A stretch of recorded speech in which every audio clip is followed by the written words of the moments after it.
Covid পরিস্থিতিতে বিশ্বব্যাপী বাড়বে জন্মহার, দক্ষ জনশক্তির চ্যালেঞ্জ বাংলাদেশের সামনে। ঈদের আগেও ক্রেতা নেই শপিং মলে, দোকান ভাড়া ও সার্ভিস চার্জ কমানোর দাবি দোকানিদের। জিডিপিতে ভূমিকা রাখতে পারে স্বর্ণ বাণিজ্য, বন্ড সুবিধা চান ব্যবসায়ীরা, ডিজিটাল ডাটাবেস তৈরির পরামর্শ। ঢাকা 5 উপনির্বাচনে মনোনয়ন পেতে আওয়ামী লীগের তোড়জোড়।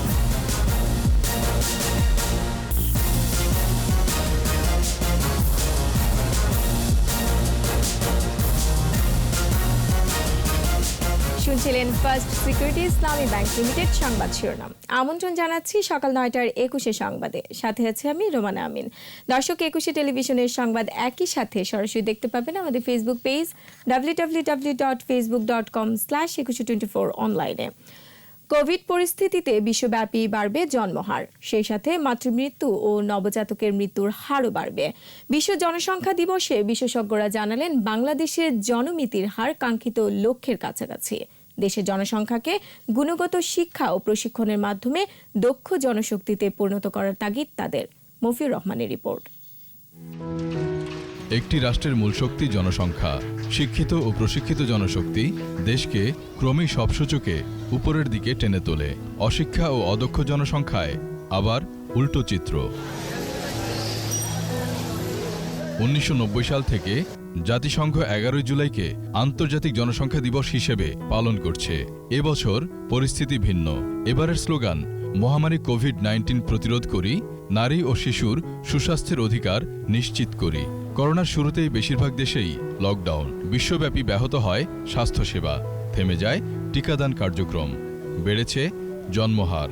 কোভিড যে সংক্রমণটা করেছে, এই প্রেক্ষাপটে আমাদের সামগ্রিকভাবেই কিশোরীদের এবং নারীদের স্বাস্থ্য এবং অধিকারের জায়গাটি নিশ্চিত করা একটা বড় চ্যালেঞ্জ হিসেবে আবির্ভূত হয়েছে। সারা দেশে প্রায় 80-82% টিকার কভারেজ ছিল, সেইটা কমতে কমতে অনেক জায়গায় 34 পর্যন্ত কমে আসছে। বাচ্চাদের মিজলসে হামে বাচ্চারা মরে যাবে। গেল 50 বছরে ধাপে ধাপে জনসংখ্যা বৃদ্ধির হার কমেছে। জন্মহার এখন 2.3 আর কাঙ্ক্ষিত লক্ষ্য 2.1। জনসংখ্যা চাপ আছে ঠিকই, তবে গুণগত শিক্ষা ও প্রশিক্ষণে জনসম্পদে পরিণত করার তাগিদ বিশেষজ্ঞদের। জনসংখ্যাকে যদি আপনি ম্যানেজমেন্টের মধ্যে চিন্তা করেন, তাদেরকে যদি মনে করেন যে না তারা অ্যাসেট হতে পারে, তাহলে অ্যাসেট হওয়ার জন্য যে পূর্ব শর্ত, সেই পূর্ব শর্তের জায়গা হচ্ছে তাকে সুশিক্ষিত করা। পৃথিবীর অনেক দেশ আছে যেখানে জন্মহার নিচে নিচে কমতেছে, তাদের ওয়ার্কফোর্স দরকার। চাকরি হারাইলো, ওইদিকে গিয়ে কৃষকও হইতে পারলো না, লাঙ্গলও বাইতে পারলো না, কিছুই করতে পারলো না। মানে ফ্রাস্ট্রেশন, সুইসাইড, মানে মেন্টাল ইয়ের থেকে অনেক কিছুই হবে। নারী ও শিশুর স্বাস্থ্য সুরক্ষায় বাল্যবিবাহ বন্ধ করার তাগিদ দেন বিশেষজ্ঞরা। 13% বাল্যবিবাহ বেড়ে গেছে।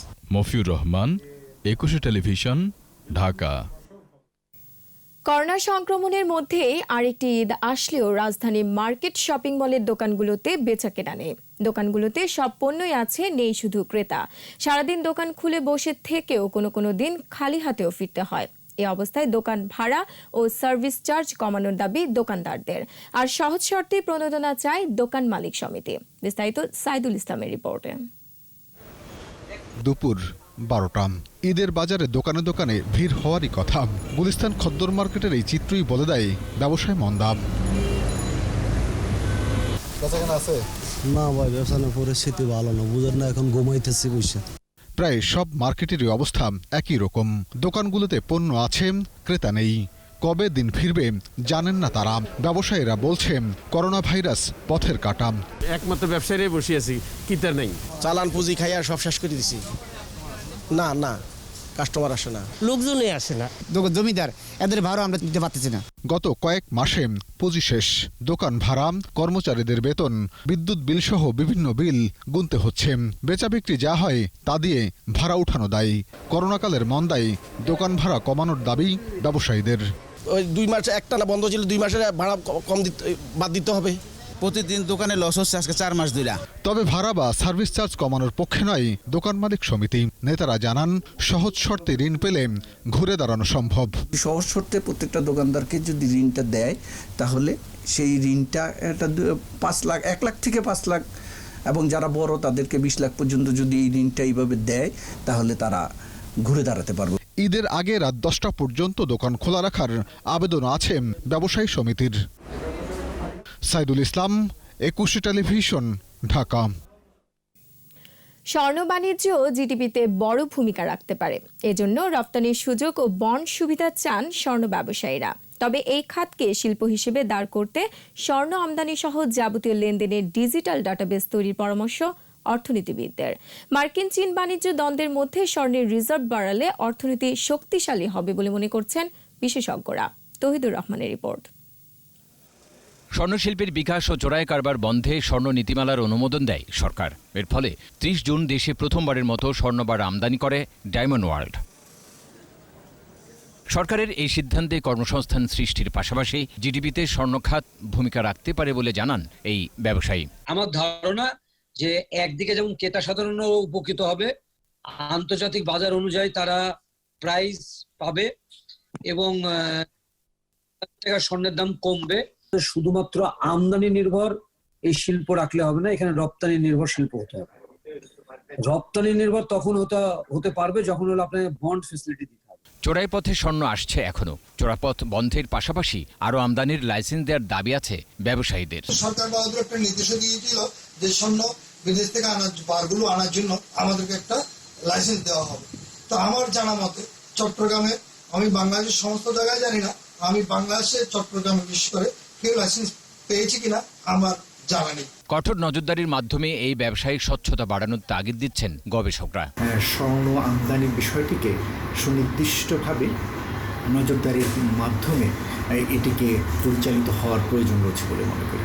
একটি ডাটাবেস গড়ে তোলা দরকার বাণিজ্য মন্ত্রণালয়, যেখানে আমদানি সংক্রান্ত সমস্ত তথ্যাদি এবং খুচরা পর্যায়ে দেশের ভিতরে যত ধরনের বেচাকেনা হয় সেটি যাতে প্রতি ত্রৈমাসিক ভিত্তিতে এটি বাণিজ্য মন্ত্রণালয়ে প্রেরণ করা হয়। স্বর্ণশিল্পের বিকাশে বিশেষ অর্থনৈতিক অঞ্চলে জমি বরাদ্দ দিয়েছে সরকার। বিষয়টিকে একটি সুযোগ হিসেবেই দেখছেন বাণিজ্য মন্ত্রণালয়ের সাবেক এই কর্মকর্তা।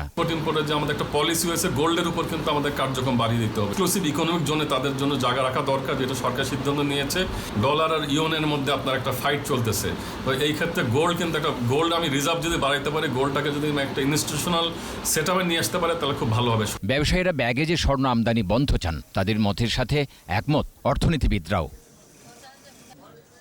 তৌহিদুর রহমান, 21 টেলিভিশন, ঢাকা। হাবিবুর রহমান মোল্লার মৃত্যুতে শূন্য হওয়া ঢাকা 5 আসনের উপনির্বাচনে আওয়ামী লীগের মনোনয়ন পেতে চেষ্টা তদবির করছেন বেশ কয়েকজন। এরই মধ্যে অনেকেই পোস্টার বিলবোর্ড টাঙিয়ে প্রার্থিতার কথা জানান দিয়েছেন। আসনটি চায় জাতীয় পার্টিও। দলের সিদ্ধান্তের দিকে তাকিয়ে বিগত নির্বাচনে বিএনপির প্রার্থী। আরও জানাচ্ছেন মাহমুদ হাসান। রাজধানীর অন্যতম প্রবেশদ্বার ডেমরা যাত্রাবাড়ি ও কদমতলীর কিছু অংশ নিয়ে ঢাকা 5 আসন।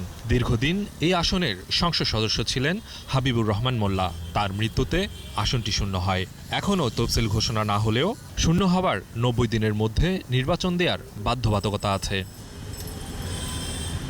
এই অবস্থায় দলীয় মনোনয়ন পাওয়ার চেষ্টা চালিয়ে যাচ্ছেন বেশ কয়েকজন। করোনার কারণে মাঠে নামতে না পারলেও প্রার্থিতা জানান দিতে কারো কারো নামে পোস্টার ও বিলবোর্ড ঝুলছে। প্রার্থী হতে চান মোল্লা পরিবারের সদস্যরাও। মনোনয়ন পেলে সংসদীয় এলাকাটির উন্নয়নে ভূমিকা রাখার প্রতিশ্রুতি দিচ্ছেন দলের মনোনয়ন প্রত্যাশীরা। এখানে যেমন দক্ষ সংগঠক লাগবে, তেমন জনপ্রিয় লোক লাগবে, যেমন সৎ আদর্শবান লাগবে, সবকিছু মিলে একটা অন্যরকম গুরুত্ব বহন করে। আমার বাবা যে অসমাপ্ত কাজগুলো ছিল, সেই অসমাপ্ত কাজগুলো সমাপ্ত করব, প্রতিটি জনগণের আপদে বিপদে পাশে থাকব। আমরা যদি প্রযুক্তি চালিত শিল্পায়ন করতে পারি, তাহলে সেই শিল্পায়নের মাধ্যমে উন্নতি, প্রগতি এবং আরো সমৃদ্ধ একটা ঢাকা 5 আমরা আশা করতে পারি। বিগত নির্বাচনে বিএনপি প্রার্থী জানান দলের সিদ্ধান্তের অপেক্ষায় আছেন তিনি। সরকার এই মহামারী দুর্যোগের জনগণের মৃত্যুর মুখে ঠেলে দিয়ে একটা নির্বাচন করে ফেলে, বিএনপি তো এই আত্মঘাতের সিদ্ধান্ত যাবে না। আসনটিতে প্রতিদ্বন্দ্বিতা করতে চায় জাতীয় পার্টি। মহাজোটগতভাবে এখানে নির্বাচন করতে পারি তাহলে সবার জন্যই ভালো, আর যদি না হয় সেক্ষেত্রে তো আমাদের দলীয় স্ট্যান্ড, দলীয় চিন্তা চেতনার সাথে আমার থাকতেই হবে। সব দলের মনোনয়ন প্রত্যাশীরা বলছেন দলের মনোনয়নে এমপি নির্বাচিত হলে উন্নয়নের ধারা বজায় থাকবে। মাহমুদ হাসান, 21 টেলিভিশন, ঢাকা। স্বাস্থ্যবিধি মেনে চলুন, সুস্থ থাকুন। সংবাদের পর্যায়ে একটা বিরতি নিচ্ছি। যখন ফিরছি তখন অন্যান্য খবরের সঙ্গে আরও থাকবে। করোনায় বন্ধ সিনেমা হল, বেকার হয়ে পড়েছে হলের শ্রমিক কর্মচারীরা।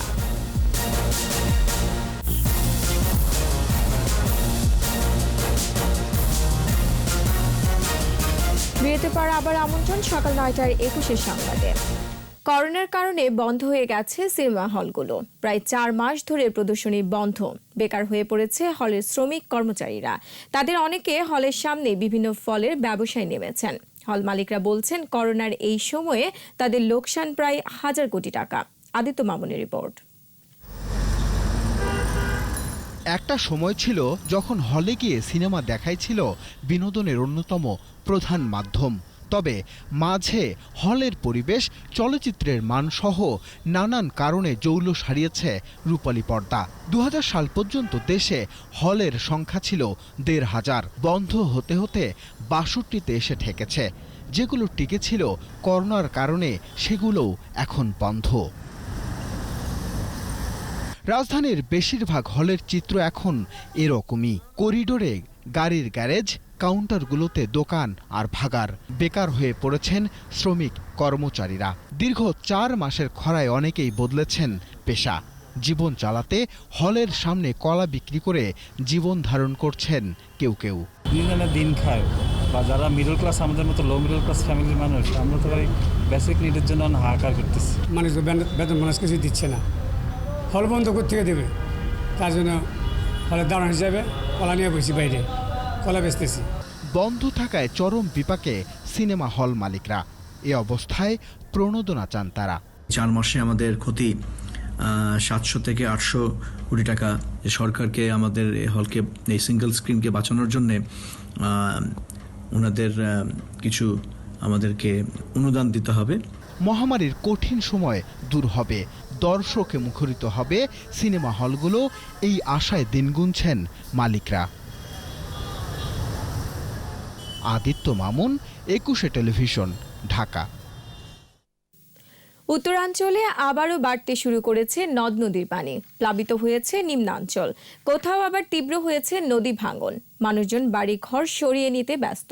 বড় রকমের বন্যার আতঙ্কে দিন কাটছে তাদের। প্রতিনিধিদের সহায়তায় শামুর ইসলামের রিপোর্ট।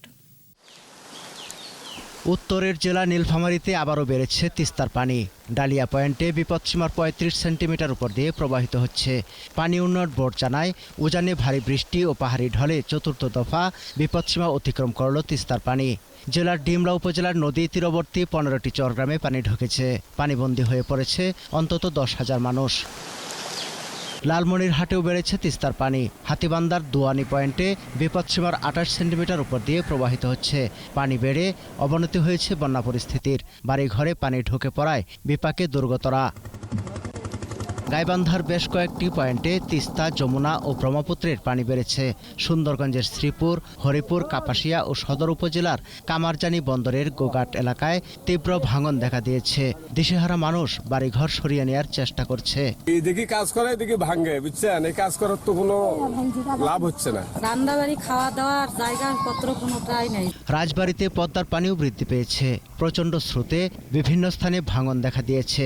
ভাঙনের কবলে পড়েছে সদর উপজেলার মিজানপুর ইউনিয়নের মহাদেবপুর স্লুইস গেট থেকে জৌকুড়া সরকারি প্রাথমিক বিদ্যালয় পর্যন্ত প্রায় 2.5 কিলোমিটার রিংবাঁধ। ফলে আতঙ্কে দিন কাটছে এখানকার বাসিন্দাদের। ভাঙন থেকে এখন মনে করেন সবই চলে গেছে, এখন বাপ দাদার কবরটা আছে। এখানে যদি আমাদের বাড়ি ভেঙে চলে যায় তাহলে আমরা কোথায় যাব? ভাঙন রোধে দ্রুত কার্যকর উদ্যোগ দেখতে চায় ভুক্তভোগীরা। শামুর ইসলাম, 21 টেলিভিশন। ভোলার লালমোহনে ইট ভাটায় ব্যবহৃত হচ্ছে বেড়ি বাঁধের সংলগ্ন মাটি। আর বাঁধের পাশের মাটি কেটে ইট ভাটায় নেয়ার অভিযোগ উঠেছে এক ইউপি চেয়ারম্যানের বিরুদ্ধে। গত কয়েক মাস ধরে চলছে মাটি কাটা। অভিযুক্ত চেয়ারম্যান বলছেন, ইট তৈরিতে নিজস্ব জমির মাটি কাটছেন তিনি। আর জেলা প্রশাসক জানান, অবৈধভাবে কেউ মাটি কাটলে ব্যবস্থা নেওয়া হবে। ভোলা প্রতিনিধি মেজবাউদ্দিন শিপুর রিপোর্টে জানাচ্ছেন মাসুম আলিসা। ভোলার লালমোহন উপজেলার নদী তীরবর্তী জনপদ লর্ড হার্ডিঞ্জ ইউনিয়ন। এই ইউনিয়নের ফাতেমাবাদ 1 নম্বর ওয়ার্ডে বাঁধের পাশে বসবাস করে শতাধিক পরিবার। বাঁধের মাটি কেটে ফেলায় ঝুঁকিতে পড়েছে ওই এলাকার বাসিন্দারা। অভিযোগ, স্থানীয় ইউপি চেয়ারম্যান আবুল কাশেম তার ইটভাটায় ব্যবহারের জন্য বাঁধের পাশ থেকে মাটি নিয়ে যাচ্ছেন। এখানকার বাসিন্দাদেরও সরে যাওয়ার জন্য চাপ দিচ্ছেন তিনি। পুষ্করণী কাইটা ব্রিক ফিলে মাটি নিয়ে ইট বিক্রি করে চেয়ারম্যান। সব কাটতে আসে জমি এই ভাঙার লগা আরো ভাঙ্গি আরো ইয়ে হয়ে যাবে না গাং তো কেন মেয়ে আই পরে সরকারি জায়গাতে অবদার জায়গা থাকি আঙু কি আঙু কইলেও বা আঙু কি আর না কইলেও আঙু কি আমরা কি কমু আমরা তো চোখে দেখেন আর আমরা কি কমু আবার আমাকে যে গাছ গাড়া আছিল পুষ্করণী মাছ সব কাটি মারি চলো তুই দিছে। চেয়ারম্যানের দাবি, নিজের জমি থেকে মাটি কাটছেন তিনি।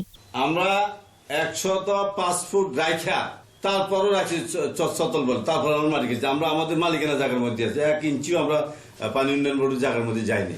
ইট তৈরিতে অবৈধভাবে কেউ মাটি কাটলে তার বিরুদ্ধে ব্যবস্থা নেওয়া হবে বললেন জেলা প্রশাসক। আমি উপজেলা নির্বাহী অফিসারকে নির্দেশ দিয়েছি এটি অভিযান চালিয়ে যারা এর সাথে জড়িত তাদের বিরুদ্ধে আইনানুগ ব্যবস্থা নেওয়ার জন্য।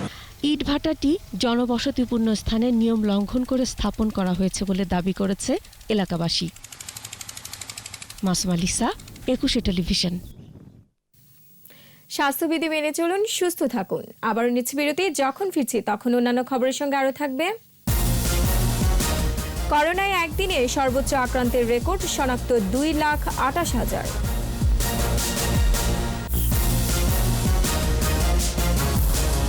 আর এরই সাথে শেষ করছি সকাল 9টার 21 সংবাদ। যাবার আগে ফার্স্ট সিকিউরিটি ইসলামী ব্যাংক লিমিটেড সংবাদ শিরোনামগুলো আরও একবার।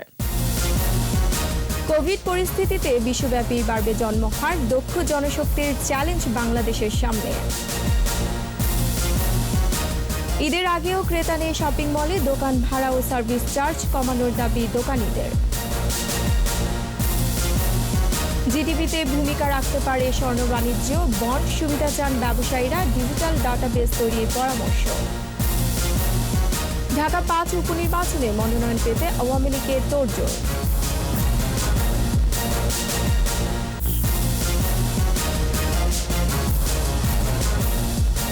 দর্শক, সর্বশেষ খবর জানতে ডায়াল করুন 2021 নম্বর আর ভিজিট করুন ekushe-tv.com এই ওয়েবসাইটে। এছাড়া ফেসবুকে ভিজিট করতে পারেন facebook.com/ekushe24 অনলাইনে। এতক্ষণ সাথে থাকার জন্য ধন্যবাদ। পরবর্তী সংবাদ বেলা 11টায় দেখার আমন্ত্রণ রইল। স্বাস্থ্যবিধি মেনে চলুন, সুস্থ থাকুন, একুশের সাথেই থাকুন।